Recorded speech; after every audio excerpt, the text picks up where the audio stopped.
My name is Jennifer Deal. I'm faculty in the Department of Epidemiology, and I'm the course director for Current Topics in Epidemiology. It is my great pleasure to introduce our seminar speaker today. At the outset, I want to thank our co-sponsors for this seminar. So this seminar is jointly sponsored by the Department of Epidemiology, the Lunch, Learn, Link seminar series, which is the official seminar series of the Cancer Prevention and Control Program. It's also sponsored by the Cancer Prevention and Control Program's Viral Oncology Interest Group, as well as the Gastrointestinal Spore, or Specialized Program of Research Excellence, all within the Sydney, or the latter three within the programs of the Sydney Kimmel Comprehensive Cancer Center at Johns Hopkins. Our speaker today is Dr. Dominique Michaud. She is professor in the Department of Public Health and Community Medicine at Tufts University School of Medicine in Boston. Dr. Michaud earned her BA from the University of Pennsylvania and her SED from the school up the street, Harvard School of Public Health, in nutritional epidemiology and epidemiology.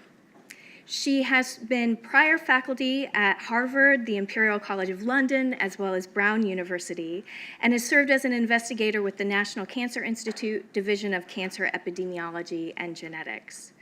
Dr. Michaud's area of expertise include examining a wide range of risk factors, ranging from health behaviors, diet, and genetic factors that are associated with pancreatic cancer, brain cancer, and bladder cancers in large population cohort studies. Her current research, which she'll be sharing with us today, is focused on oral health, the microbiome, and human pancreatic cancer. Dr. Michaud is also a rock climber, an indoor rock climber, and she's the mother of two sons. It's a gifted family. One of her sons is a rock climber as well. So please join me in welcoming Dr. Michaud.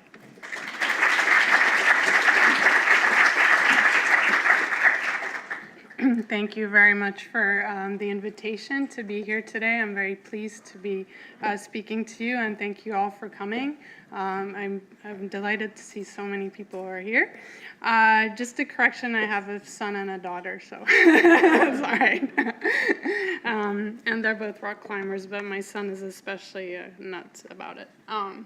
So I'm here to talk to you a little bit about my research. And mostly about the recent work we're doing on microbiomes, because it's a hot area. Everybody is very interested in it. But I want to sort of tell you a little bit of story of how I got to be doing this kind of research, and there's a long history to it. I've been working on pancreatic cancer for numerous years now. So for those of you who are less aware of pancreatic cancer, I just wanted to give you this slide on survival. And so basically, pancreatic cancer has the most rapidly fatal, the cancer with the most rapidly fatal outcome. And so what you can see here, luckily, it has improved. The survival has improved slightly over time. So in 1980, it was about 2%, and today, or in 2010, it was about 9%. So 5-year survival is very low, and is the same for men and women. And so the reason that this is important, obviously, as cancer prevention, as we're trying to do etiology, understanding causes of cancer and trying to find ways to prevent this cancer and also to diagnose it early. What we know is that if you can diagnose pancreatic cancer at early stages, survival is much better. So 42% here in 23 if you can detect it before when it's still at stage 1. And then it decreases, survival decreases dramatically as the stage when the diagnosis is made at later stages.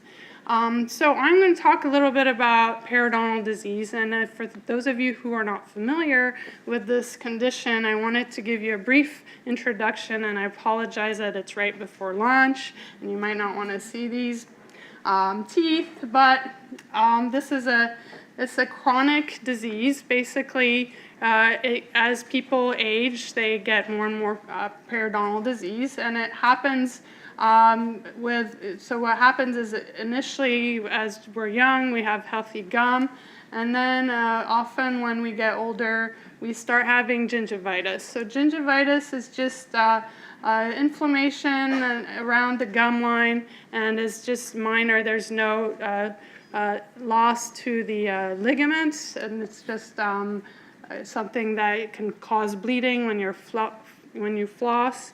But as this progresses to periodontitis, you get accumulation of plaques and bacteria, and you get more and more inflammation, and the gums recede from the teeth.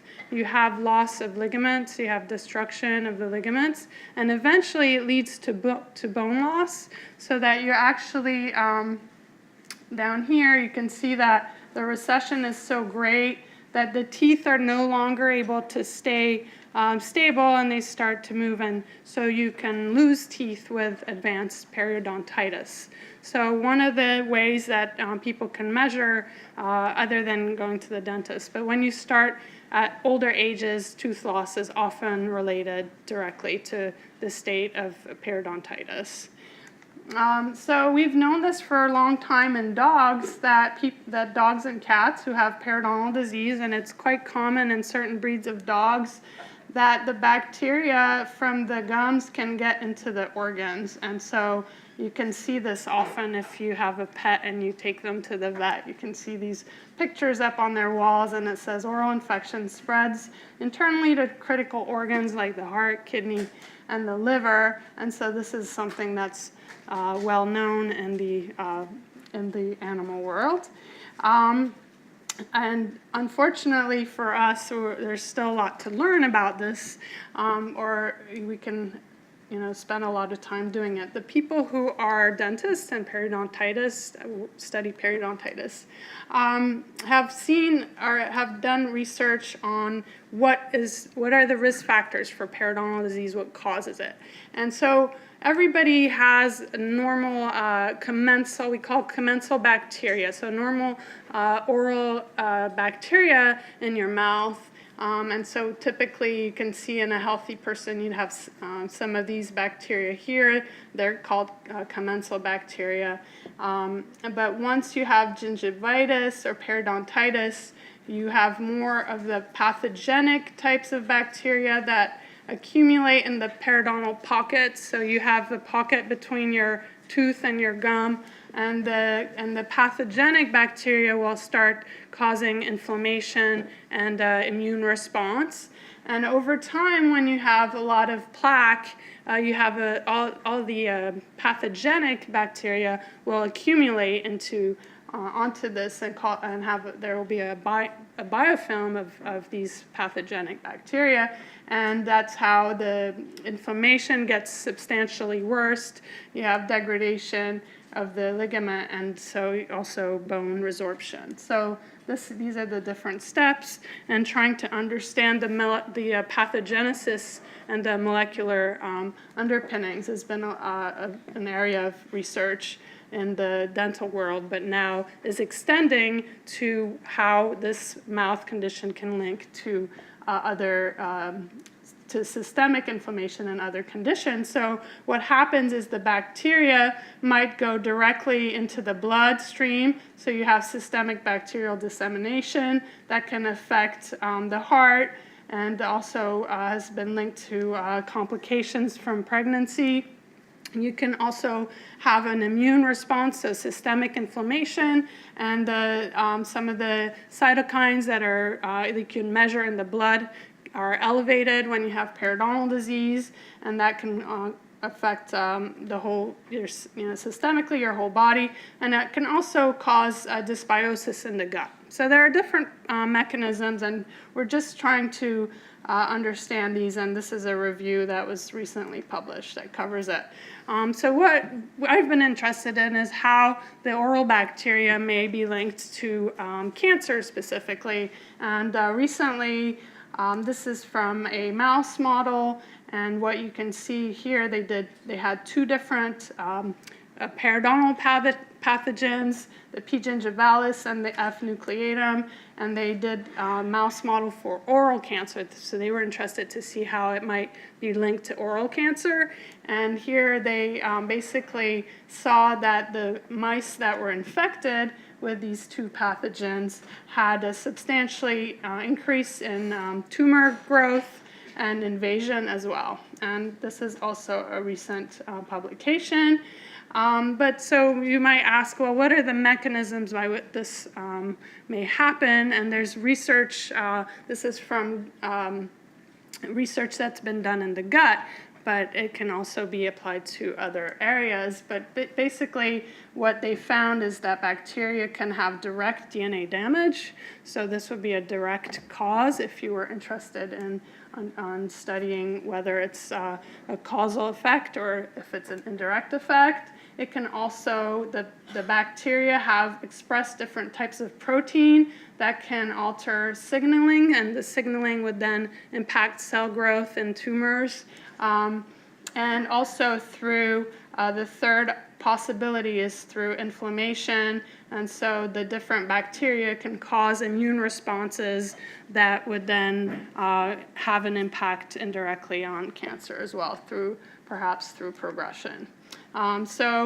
As I mentioned, these are for mostly the work here was for the gut and trying to understand a link between the findings that they had found on fusionucleatum and colon cancer, but there's more work being done also on these oral bacteria. So this is one of the oral bacteria, the P, we say P for this very long word, Paradonnell gingivalis, but there's a protein that's expressed on this bacteria that has been shown to accelerate tumor growth.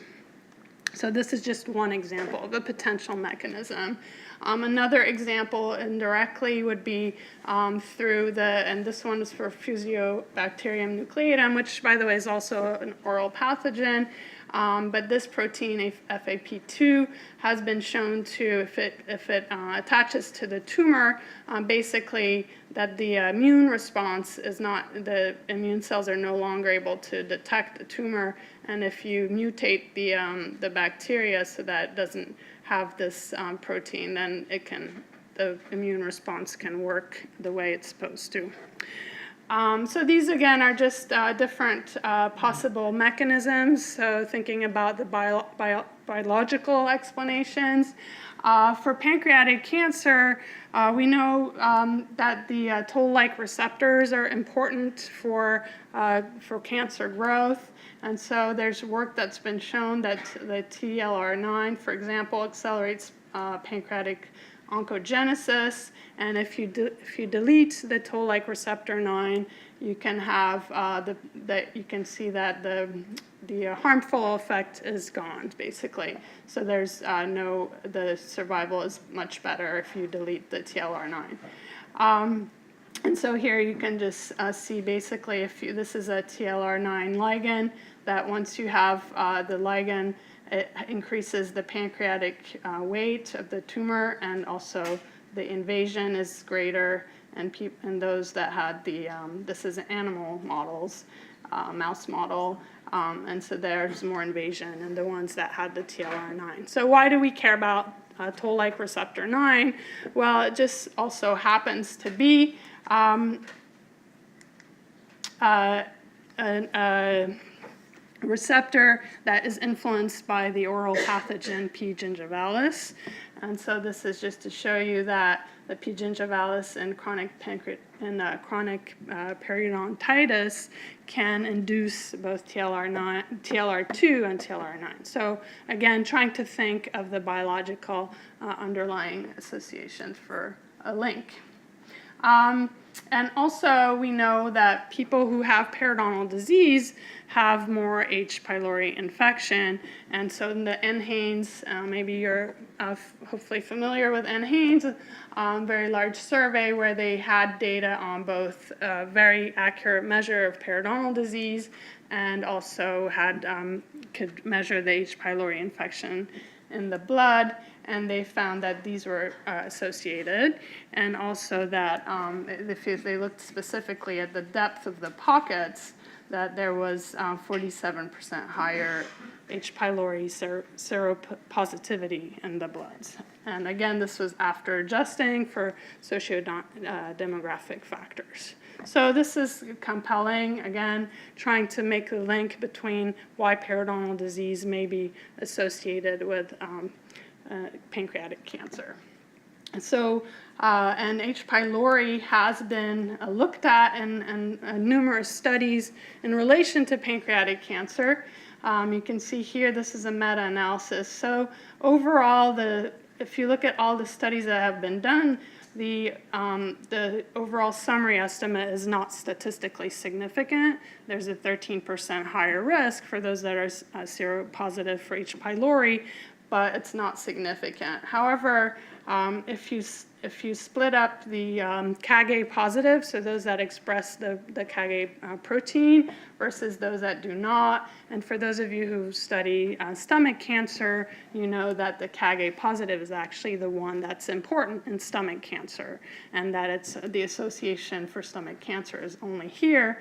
But in this, with pancreatic cancer, we're seeing the opposite. And it seems like, if anything, the CAG positive is protective, whereas there's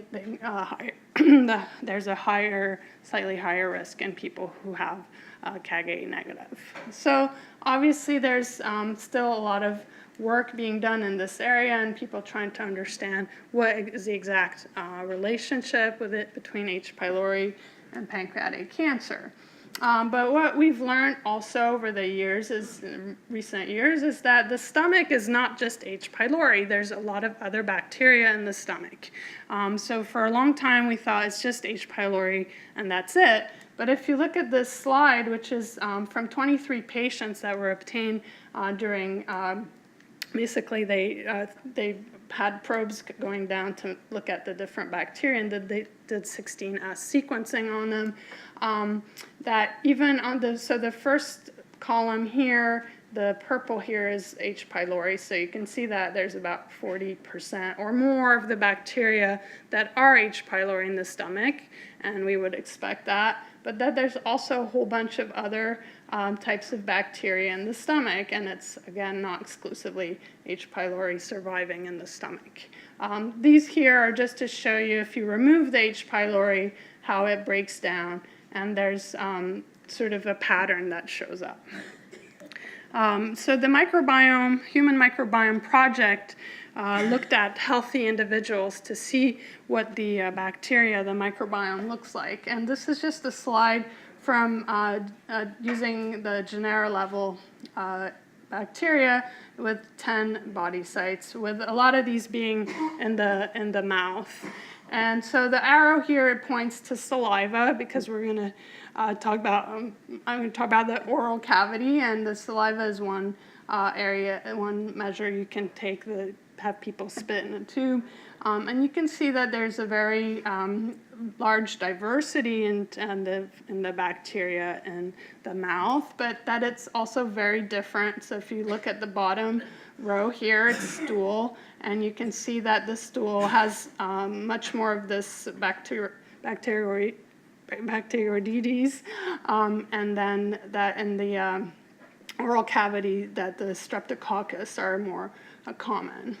So basically what we've learned from HMP is that every different site in the body, the normal flora is different. So it's specific to where you measure it. And that a lot of bacteria are good bacteria, not just harmful bacteria. So let's talk about a little bit about paradonnel disease and epidemiology. So one thing about paradonnel disease, as you can imagine, it's very difficult to measure it because a lot of people have used proxy measures. And in an epidemiological study, if you have like 10,000 people, maybe you have 500,000 people, you can't do paradonnel exam on all these people and they come in for their first visit, or it's even very difficult to get dental records from them.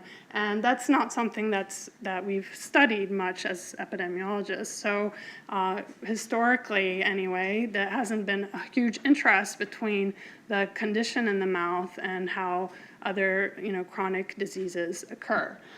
So what we have been sort of left with or had to go by were these, initially at least, proxy measures. So tooth mobility, so some people might have reported how many, whether their teeth are loose and the conditions of their mouth, and how many teeth they still, like how many teeth you have remaining, how many teeth you've lost.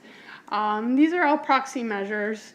And also you can, in the health professional follow-up study, which I worked on in the past, basically there was just one question asking, have you ever had have you had a doctor tell you, a dentist tell you, you have periodontal disease with bone loss? So it was very specific, asking whether or not they had bone loss. And this is a good definition of periodontal disease because gingivitis, you don't have bone loss, and once you have sufficient damage in your mouth, then you can, with a radiograph, you can actually see that there is bone loss for people with periodontal disease by definition.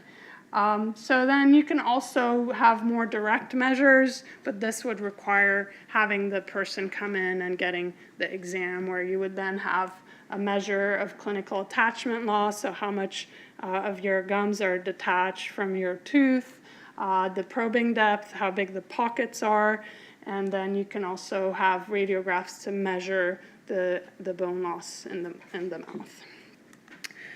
So again, the data I'm showing you now is going to be this one question on self-reported periodontal disease. The advantage of the health professionals is that they're health professionals. So and about 70% were dentists. So they were aware of we hope, we did a validation study, and they were pretty, compared to the general population, they were more aware of their conditions.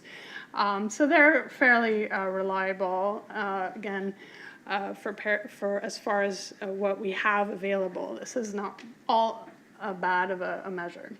So this was one of my first papers in 2007, so you can see how this all started, and my interest in this field, basically from finding a 63% higher risk of pancreatic cancer in people who had self-reported at baseline that they had periodontal disease, and what was interesting was that there were no association with teeth number, and so if we were concerned about the potential impact for whether, socio-demographic, SES, or what kind of dental care they had, well, if we had seen something with number of teeth, we might have been more concerned about that. But we didn't see it for periodontal disease, and the other concern was whether or not it was confounded by smoking, because we know smoking causes pancreatic cancer, but actually we found a twofold higher risk in never smokers. It was slightly higher than in the overall population. And then this was just recently published. We updated the analysis with 10 years more of follow-up, so this is through 2012. And looking again at baseline exposure for periodontal disease, and it's still not quite significant here, but still close to 60%. So the estimate itself hasn't changed much. And then if we looked at this subgroup of people who had periodontal disease and had not lost all their teeth, so maybe at an earlier stage of periodontal disease, that their risk here was still significant. And others have also looked at this. So this was looked at in the NHANES data, where although this is not only pancreatic cancer, it's orodigestive, so it includes head and neck, esophageal, stomach, pancreatic, liver, and colorectal. So there's a lot of cancers clumped together because you can see the numbers of cases are very few here. So they didn't have a lot of power to look at them individually. But there was a twofold higher risk. And then when they did look at the 18 pancreatic cancer cases that they had, it was about 4.5-fold higher, which is, even though it's not significant because it was small numbers, it's in line with our findings. So it was nice to see confirmation, because when I published my finding in 2007, everyone just kind of laughed at me and said that it was chance.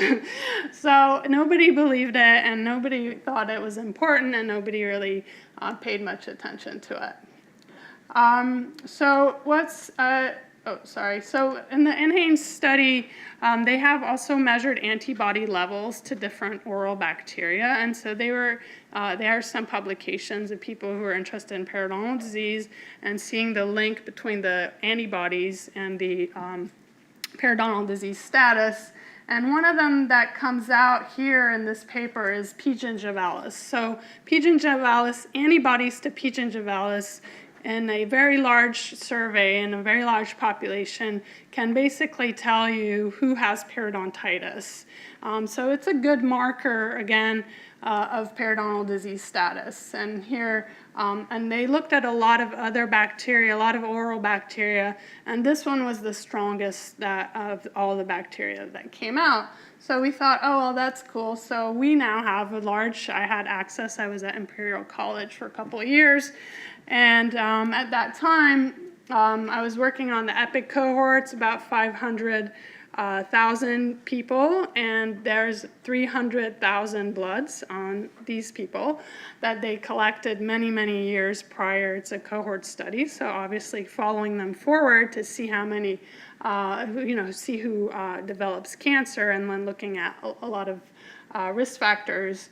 So I was fortunate enough to have access to this cohort, and we were able to do a nested case control where we pulled bloods from pancreatic cancer patients who developed during the follow-up, and matched controls these were samples stored in the freezer in Lyon, France, IARC, and so they had been in there for 5-10 years, and we were able to compare, doing a matched analysis, measuring antibodies to looked at about 20 different oral pathogens, antibodies to those. And the one that came out was the P. gingivalis. So we found that people who had high levels of P. gingivalis back, and again, this is before they were diagnosed, so it could have been 5 years or maybe even up to 10 years prior to their diagnosis, that they already had higher levels of P. gingivalis, and this was statistically significant, twofold higher risk. And we even removed, cases that had been diagnosed close that had blood close to the diagnosis, just to check that there wasn't a reverse causation. And here, the association didn't change. We lost cases, so it's slightly less significant. So this was published in 2013. And then so the previous publication on NHANES did this at the same time, actually. We were doing sort of side by side, where they looked at the P. gingivalis status in the antibodies to the P. gingivalis. And they also found, again, this is oral digestive, so we don't have pancreatic cancer, and there weren't enough cases to look at this in pancreatic cancer, but the same suggestion of a higher risk people who have higher levels of antibodies. So again, likely a measure of periodontitis. So you can actually treat periodontal disease and try to prevent it from getting worse. Once you have it, and once you have bone loss, you don't get the bone back. So it's a chronic disease, and it's only treated to prevent it from getting worse. So basically you treat it so that you're not losing all your teeth the 10 years that come after the first diagnosis. So there are different ways to treat it. You can initially do root planing and scaling, which is just cleaning off the plaque and going behind the gum and making sure that the bacteria attached to the plaque. So if you keep all the plaque, if you clean it out, that's why you're supposed to go to the dentist and get your teeth clean, is so that the bacteria don't form biofilms and cause inflammation and make everything worse. So eventually, so if this doesn't work, this is sort of the first line of treatment. Then you can get antibiotic treatment, either locally, or you can have antibiotic treatment that you take for your whole body. You can get flap surgery, and I'm sparing you the ugly pictures of what it looks like when you get flap surgery and bone tissue graft. It's pretty gross. So take care of your teeth.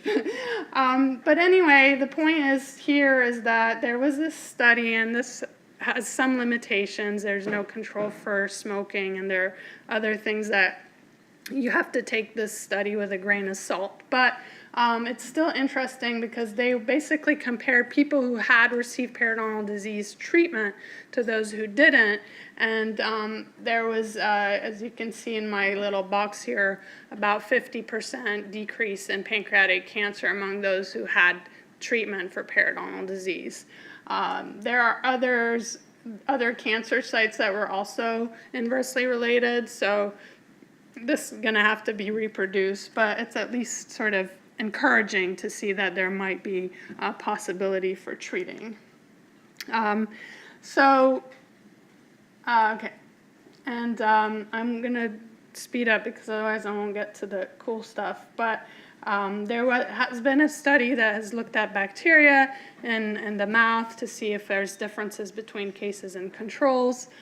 They had very small numbers, but they found 2 bacteria that could predict difference between normal and cancer, and the normal levels, which were actually higher in the saliva than in the cancer. And these are just 2 bacteria that they found through their study.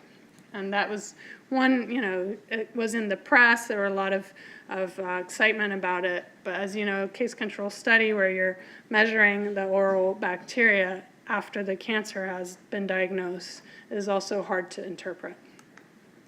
And then this just made the news in April from the AACR meeting, so it's not published yet, but it was it got a lot of press.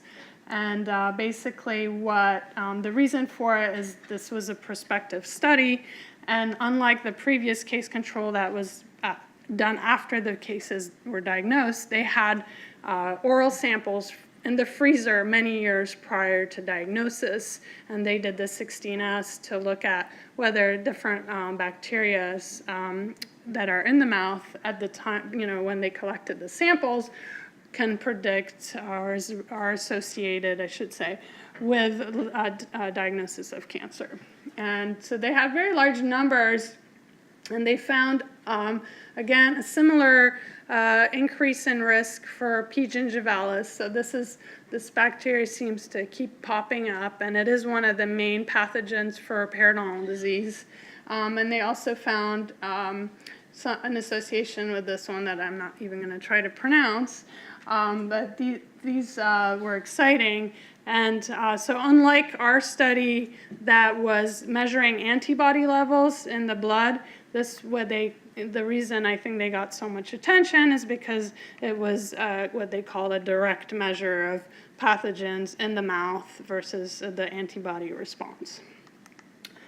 Okay, so this all led me to this grant, which is coming to an end soon, but ongoing, where we basically said, okay, well, we don't know a whole lot about the bacteria and whether they're disseminating, are they getting in the tissue, and what is the mechanism, and we just wanted to start to doing a little more. So we wrote this grant in 2010, I believe, and then it didn't even get reviewed the first round. We got triaged, and then the second round, because all the fusionucleatum stuff came out like in between, then we got like a 2 percentile. So I went from being unscored to getting a great score. It's all about timing, right? So just got to be there at the right time. So we recruited patients from Rhode Island Hospital who were undergoing surgery, and what we wanted basically was all their, so I have another slide on what we collected, but we had cancer patients and also our controls were not totally healthy because they're undergoing surgery, but they had pancreatitis, some had pancreatic cysts, and other conditions that required surgery of the foregut. Some couple had other cancers. And we also got some samples from NDRI. These were non-cancer patients, and we got tissue from cadavers. So we got about 31 of those because we wanted to see in the pancreas as a whole whether or not there are bacteria in normal people, normal healthy people. So we collected bloods, stool sample, buccal, saliva, gum, tongue, and tissue on all our patients. Well, we tried on all, but they didn't really like this part, so we didn't do so well with the stools.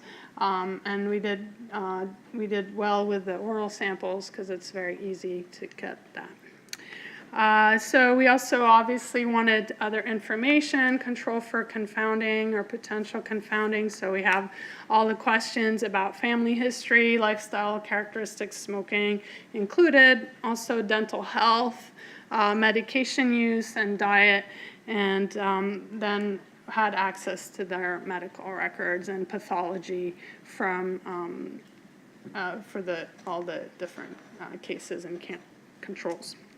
So this is just to show you roughly what the characteristics look like. So the cancer cases were about 64 years old. The controls were slightly younger. There were more female cancers, but this is just happened to work out that way. In general, the pancreatic cancer, the rates are similar for men and women.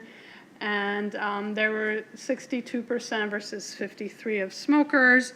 Most Caucasian just turned out to be the population in Rhode Island, with some BMI slightly higher in the cancer cases.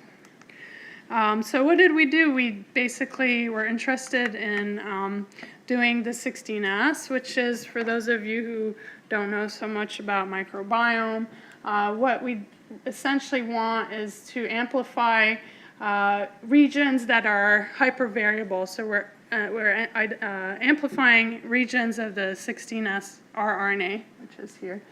And you have hypervariable regions, but you can have primers that are outside of the hypervariable regions. So you're basically PCRing the regions that are hypervariable and can then tell you about the differences between different bacteria. So by sequencing these PCR products, you can identify all sorts of bacteria. So it'll tell you what are the bacteria based on the sequencing data. So we use MiSeq because back in the day when we wrote the grant, HiSeq was not even an option. So we're still using MiSeq, which is not, if you write a microbiome grant today, you can't really get away with MiSeq. But we did because we were some of the first. So these are the results from the oral cavity. And so we had, so not 100%, but we were close. So we had 76 buccal and 76 some. So a couple of the samples were the saliva. It's actually quite hard to get saliva from cancer patients because they have dry mouth. And so some of the patients, even though they tried and tried, after 15 minutes, we said, forget it. You just can't spit, you can't spit.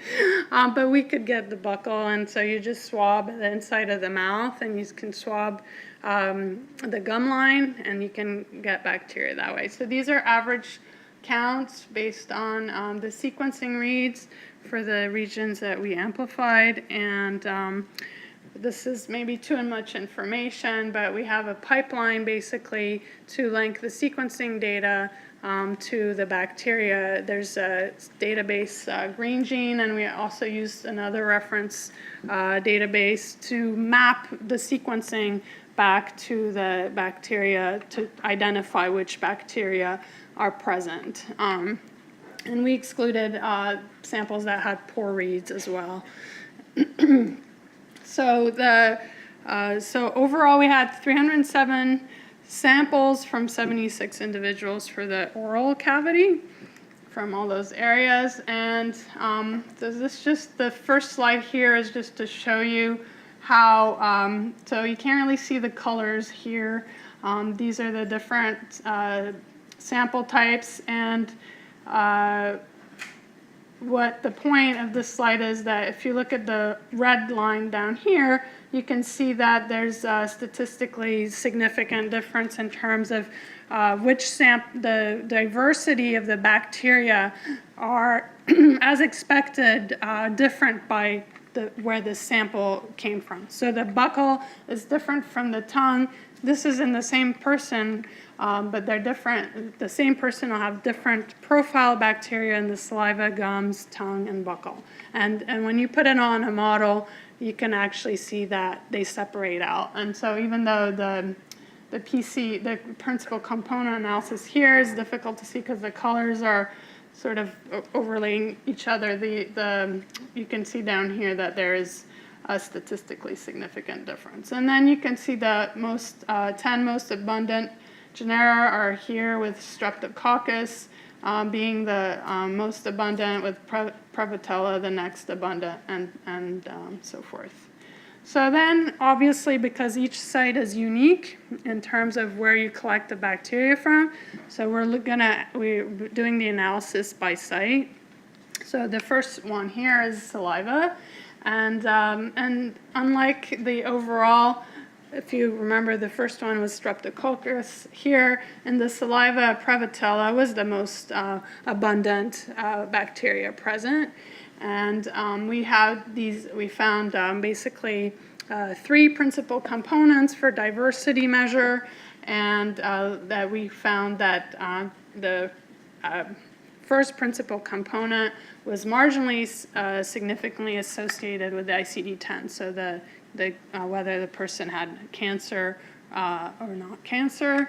And it was also linked, the PC2, the second principal component of variation, was associated with mouthwash. So you might expect that if you use mouthwash on a regular basis, so people who were using mouthwash 4 times a week compared to those who never or rarely use mouthwash had very different bacteria diversity and abundance in their mouth. So it was one of the factors that could predict the bacteria as well as the ICD codes.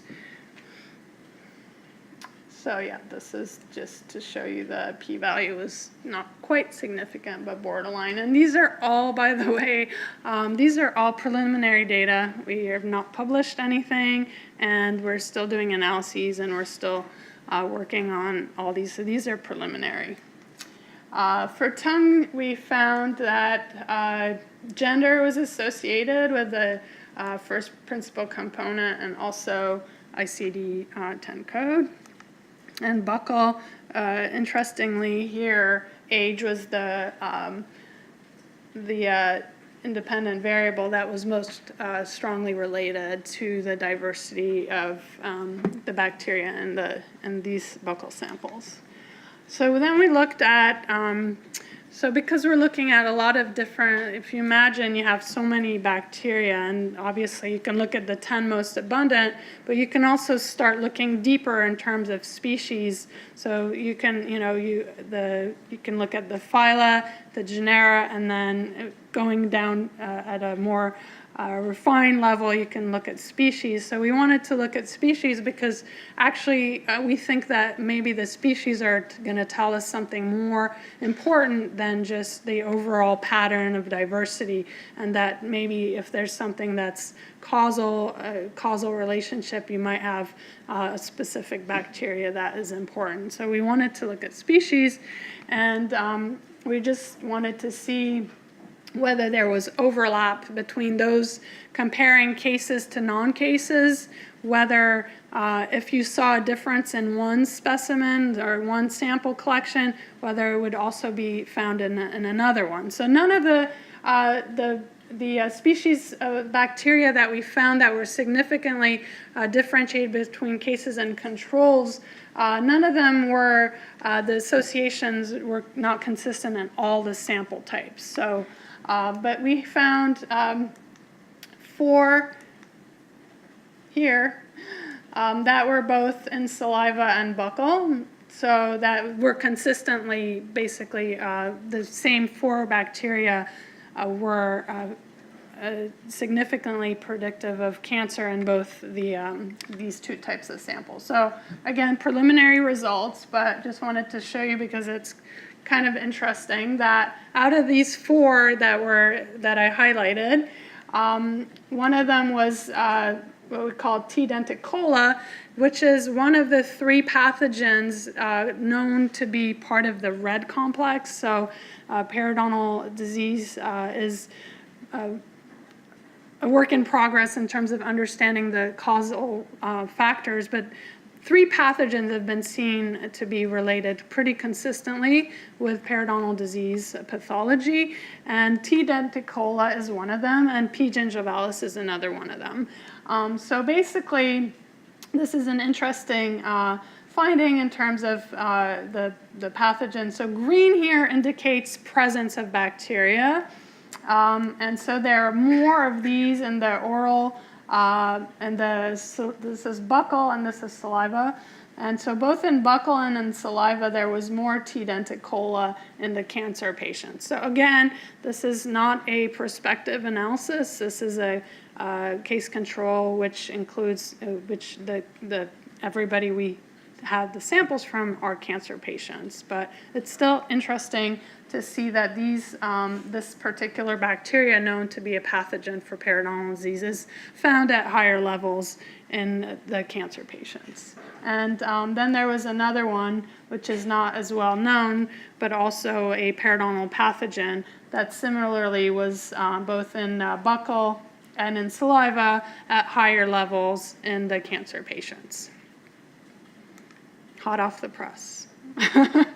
All right, so pancreatic tissue, what we're really interested in was to see whether there's bacteria in the pancreas, because everyone I spoke to before starting the study said you're not going to find any bacteria in the pancreas. You're just not. And I said, well, let's try, because we don't know until we try. So we had the 31 NDRI samples, and then we had the fresh tissue from the cancer patients. And this is the first run. We had 2 batches, so we haven't run the second batch of tumors. So this is just for the first half. That's why the numbers are somewhat lower than what I was hoping for today's presentation. And we removed samples that had low reads and that were not reliable.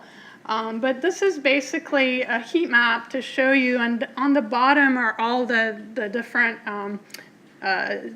tissue specimens. So some, for the NDRI, we had more than 31 because we could take head of the pancreas. We had the whole thing was sent to us, the whole pancreas. So we had some of them, we had the head, and we can then look at them, 3 different parts of within the same person. We could have more than one sample.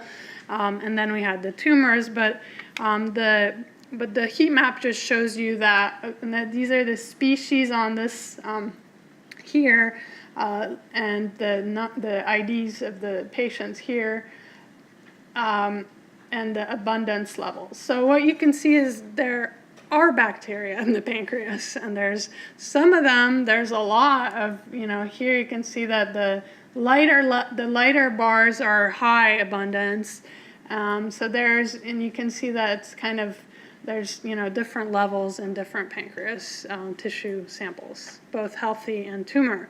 So what does this tell us? It tells us, well, there's something to study there, because even though it might not at least be predictive of cancer, there are bacteria. So this is just to show you that the different dots represent the location. So the green was the tail, the yellow is the pancreas head, and then we have the cysts are light blue, and then tumor was purple, and red was the normal. And so what basically there's no, it doesn't seem like the tumors are separating out and having a different profile. Overall, from the bird's eye view of the bacteria diversity and abundance in the pancreas, it doesn't seem like there's something popping out. While the tumors have so much lower abundance than the normal tissue, the pancreas. And the diversity index, similarly, here we have the tumors on this end of they're all down here. And again, these are two different measures of alpha diversity for the bacteria. And the overall picture is that there isn't much difference between the tumor tissue and the normal tissue, pancreas. These are the most abundant, and I know you can't read these, but the one that is of interest here is an oral bacteria. And so the first question was, are there bacteria? And the second question is, are there oral bacteria? So we know sort of generally what we find in the stomach and the small intestine, and the oral bacteria are quite different. So we wanted to know whether there are oral bacteria in the pancreas. And this is, it's not exclusively, none of these bacteria are exclusive to one site, but there are more of these, and are thought these have been linked to Paradonnell disease as well. So again, we're finding these oral bacteria in the tissue. And these are not separating tumor and normal, so this is looking overall. And since there were more normal than tumor, this is probably a lot of it driven by the normal tissue. So just to show you, when we compare the diversity of oral samples to tissue samples, they do separate out. You do see very different profiles in the mouth than you do in the tissue. And because they're down here, it also suggests that the variation of the microbiome tumor samples are the variation's much lower than in the mouth. So they're the different, sort of have their own signature, if you will, and probably less diversity. So we were very interested in the question about P. gingivalis, as you can imagine, after all the work that we did on the antibodies and the other collaborators who are seeing the same thing. We wanted to know, well, is P. gingivalis in the tumor? Can we find it there? So we didn't have I don't have the data yet for at the species level, so this was at the genera level, and so it doesn't tell you whether it's gingivalis or not, but there were 5 out of the 16 tumors that had sequences that matched to the genera of Piriformonas. And that people who had higher oral levels of this bacteria at the genera level also had more. So basically there's a correlation between, if your levels are higher in your mouth, that they're also found in your tumor. So which we would think makes sense. If you have a lot of Paradonnell disease, you have a lot of these pathogens there, and then there's also being found in your tumor. So unfortunately, when we did the specific primers for P. gingivalis in the tumor themselves, we did not find any amplification. So we're doing more work to see where we can go with that. So finally, I have some data on metabolomics, because we collected blood on the patients and we sent them out to Metabolome. It's a company that does all this for you, so you don't have to do it yourself. We didn't have bloods on everybody, but we had enough that we thought we could at least give it a try and see if we can find something of interest. And so again, this has the limitation that these are cancer patients, and they're going to have their bloods are not going to be the same as those who are healthy. But the first question we asked was, are there metabolites that are associated with oral microbiome? So not thinking of cancer or non-cancer, but you're just looking at oral microbiome, and is it possible that there's some links with some metabolites? And so at first glance, basically the top 10 hits, if you will, and a lot of this, we're just exploratory looking at this, but a lot of these were phospholipid metabolism metabolites, but then one of these was part of the bile acid metabolism.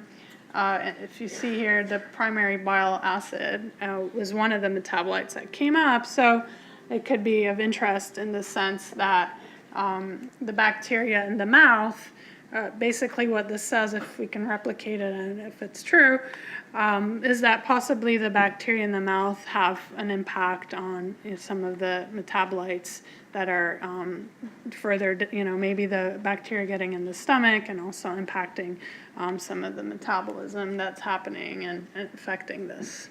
So they can interact, and they usually interact, the bacteria usually interact more down at this level because this is in the intestine.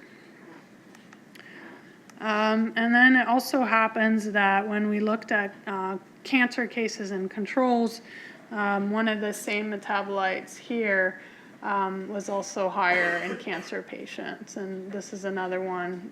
Both of these metabolites were associated with pancreatic cancer. So again, small numbers, preliminary data, but exciting nonetheless, suggesting that there might be something that we can learn from our findings. So just going to wrap this up, and basically the big question, is this causality or consequence?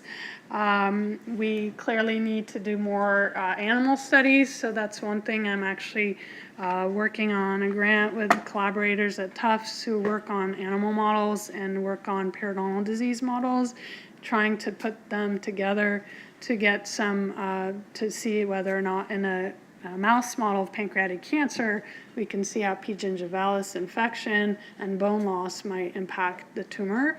So that's something we're working on. Clearly we'll need to see how treatment of Paradonnell disease might affect cancer, or if we already know that it reduces, if you treat Paradonnell disease, you can see that your inflammatory cytokines go down. So we know there's a systemic impact on treating Paradonnell disease, but whether or not that also impacts cancer risk is obviously something that will have to happen with further work. It has been shown in longitudinal studies that the Paradonnell health can decrease progression of carotid atherosclerosis. And there's been a lot of work, much more in heart disease than in cancer, trying to understand the link between both P. gingivalis and Paradonnell disease and heart disease. So the literature there is much larger than it is for cancer. So obviously more studies will be needed to try to understand the temporal relationship and to answer the question, is it causal or is it consequence? And it's possible that it's neither. I mean, causality again is very broad, because it could be that it's not one bacteria that's causing cancer, but more that because of the interaction between different bacteria and how they interact with the immune response, it could then lead to changes that would impact your risk of the disease. So it's very possible that it's an indirect effect through changes in the immune response and how the immune response is able to function. So in summary, the mechanisms are there. I think there's plausibility when we think about sort of what are the criteria for causality.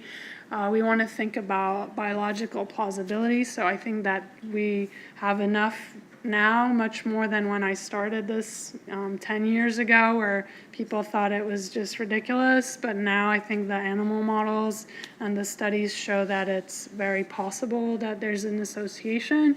The epi data for P. gingivalis and Paradonnell disease and pancreatic cancer are quite strong and quite compelling. So, even controlling for confounding, smoking, other things that might be an explanation, we still see it, and so far The studies have been very robust, and they're mostly prospective cohorts, and again, nested case control.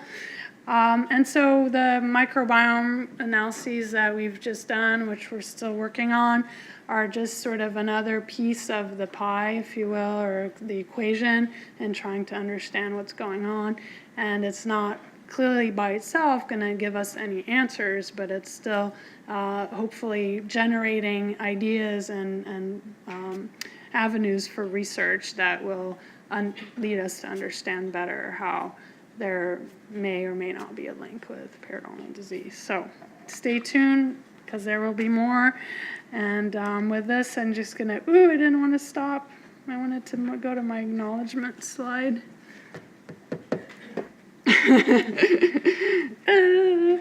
All right, I'll just do it verbally. I want to acknowledge my collaborators. I've been working with the Foresight Institute.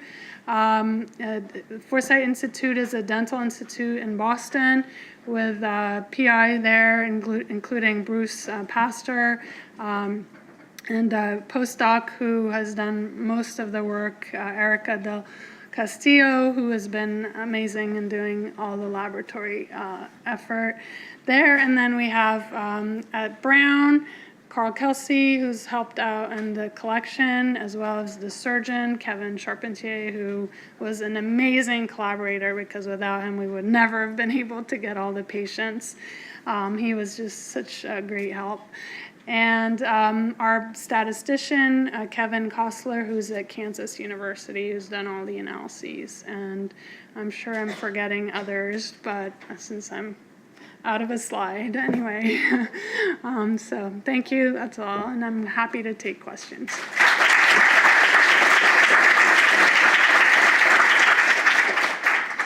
Yeah.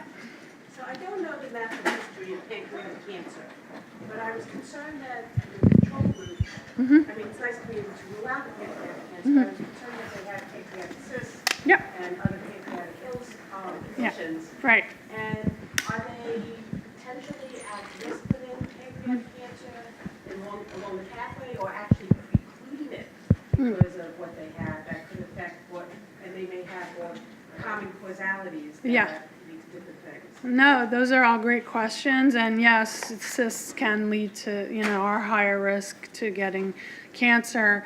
And so we don't, because we knew we weren't going to have a perfect control group from the Rhode Island hospital. That's why we also had these tissue samples from patients, or I should say deceased people who had died of other conditions that were not at all related. And that's why we have the cadavers. And they're not 100% comparable. Again, this is very exploratory, but the conditions, we tried as best we could to at least maintain some, similarity. I was excited too that you had this other control. Yeah. But then they died, so they died of something. Well, there's a whole lot of we have all their causes of death, and it ranges over different things, but Alzheimer's, or even, we wanted the same age range, so we didn't want, the age to be way different. Delete the cardiovascular ones, given the Yeah, that's a good question. I think that I have to go back, and that's one of the things that we need to do. But I know there were a bunch of dementia-related outcomes that were, so it's possible there might have been a couple heart disease ones. And of course, none of what we did is the ideal setting to, figure it out. We're just starting to try to see, is there something, and then we can dig through a little bit and clean up a little better. But for sure the cysts are in the pathway, and so it's definitely not an ideal control. And so we will look at it in different ways, see if we can make sense of that. Yeah. Hi. I actually have two questions. Okay. So the first one is, I think in the, if I'm remembering correctly, the slide you showed where you measured the microbes in the pancreatic tumors versus the normal, there was an increase in abundance in the oral microbes in the tumors. Is that correct? There some of them, yes. And so I was wondering if you could comment on whether you think that's due to the clonality. of tumors, right? Are you just seeing more of those because the cell is, they're just clonal cells and that's being amplified over and over again? So actually, they were found more in the tissue, but not necessarily what's interesting is, and I haven't shown this data, but the tumor themselves actually had quite low counts of bacteria. So we're really interested in seeing sort of what's around the tumor and trying to see what in the patients, what was in the normal pancreas versus the tumor, because what we've seen overall is that so one of the examples, the H. pylori, was in the normal tissue but not in the tumor, and that was significant. And so a lot of the tumors actually had lower bacteria themselves, which is not maybe that surprising, because by the time you get to that point, you might not have a lot of bacteria left. Okay. And then my second one is more actually probably a comment and see sort of what you're thinking about for future. And so it seems like you focused a lot on sort of mechanism and the bacteria as a mechanism. But it looks like in the oral, I think it was buccal and saliva samples, you found an abundance of some of these microbes related to pancreatic cancer. And there were limitations with that, right? Because you had the samples in patients that already had cancer. Right. But have you thought about whether that might be present, and it might just be a consequence of cancer? Yeah. But it looked like from some of your first slides, pancreatic cancer, the vast majority of patients are picked up at stage 4, right? And it sounded like you want to pick them up earlier. Have you thought about whether it's worth pursuing that as a biomarker? And could you see For if saliva? you could, so you could write swab and saliva more of as a detection, right, for sort of early diagnosis compared to what's done now. I actually don't think that's gonna work, No. because I think it's not gonna be specific enough, because there are so many different bacteria. The bacteria are just a reflection of the immune response, and so people with diabetes have much more Paradonnell disease, for example. So I think what you're measuring when you're measuring these oral pathogens is just the degree of your Paradonnell disease state, how bad is it? And that is so much a reflection of your immune response and how your immune is dealing with the infection, that if you have cancer and your immune suppressed, then you're already changing the mouth conditions, right? So I think it's going to be, I think it would be very hard to use it as a... So you think it's not specific to cancer, It's what you not found? specific to this pancreatic cancer. And it might be a marker of a lot of other underlying, immune conditions. So I wouldn't put my money on that. I'm more interested in trying to understand the mechanisms, because then I think we can, understand. We have a question in the back. Well, first, thank you very much for your talk. It was really wonderful. So I had a quick question kind of building off of the first question, which was related to you finding bacteria in the pancreas. So in 2014, there was this huge study that they found bacteria in the placenta. But then in this past June, there was a new study that had more robust negative controls. And they didn't really see an actual difference in, difference between the negative controls and the pancreatic or the placenta samples in terms of bacteria. So I just wanted to know, what negative controls did you use in your study, and did you see was there a major difference between the two? And So the question is, are you sort of thinking about contamination issues? Right, exactly. So we've gone through a lot of steps to try to minimize contamination from the point all the way from surgery through, the time that we actually sequence. And what we don't, you can't completely avoid contamination, but I think that when you see such a large diversity of bacteria from an oral pathogens, and and that they're different in all your samples, if there was more, if they were more similar to each other, then you might be more concerned that it's contamination. And because there's so many species and present in the different samples, that we're not, and also we did have some contamination issues that we were able to sort of track because of the negative controls, and then we were able to rerun. So we have had to rerun things several times, at least 2 times, because there were some concerns about contamination where you saw too much of the same thing.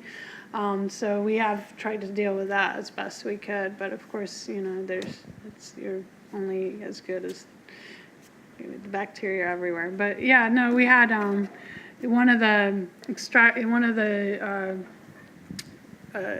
samples with the part of the extraction method, we had added something to try to amplify, also had contaminants in it, so it's a problem for sure.